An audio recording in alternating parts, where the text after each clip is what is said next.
মাঠের খেলায় গোলের খোঁজে থাকেন অলওয়েজ অ্যালার্ট। কারো কারো চোখে ফুটবল মাঠের ক্রিস্টিয়ানো রোনালদো তাই সেলফিশ। বয়সটা 40 ছুলেও CR7 এখনও লিথাল একজন ফরওয়ার্ড। গোলের উদ্দাম উদযাপন আর সোজাসাপটা কথা বলায় কখনো কখনো প্রতিপক্ষ ফ্যানদের চোখে তিনি অ্যারোগ্যান্ট। তবে এই পর্তুগিজ সুপারস্টারের চরিত্রের অন্য দিকটি এবার সামনে নিয়ে এসেছেন সাবেক রিয়াল ফুটবলার কিকো কাসিয়া। সম্প্রতি একটি ইউটিউব চ্যানেলের ইন্টারভিউতে রোনালদোকে প্রশংসায় ভাসিয়েছেন রিয়ালের সাবেক এই গোলকিপার। খোলাসা করেছেন অন্যদের সাহায্যের ব্যাপারে এই পর্তুগিজ ফরওয়ার্ড কতটা আগ্রহী সে বিষয়টাও।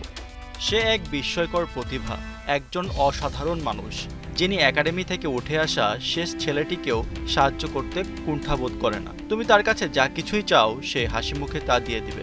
এখানেই শেষ না, কিকো কাসিয়া জানিয়েছেন দলকে কৃতজ্ঞতা জানাতে রোনালদোর পাগলামির গল্পটাও।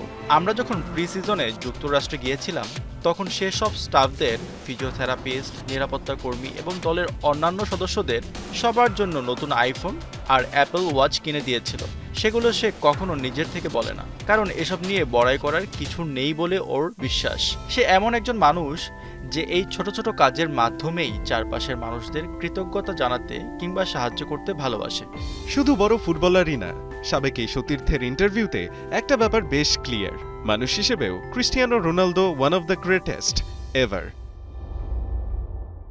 রান আহমেদ, ৭১।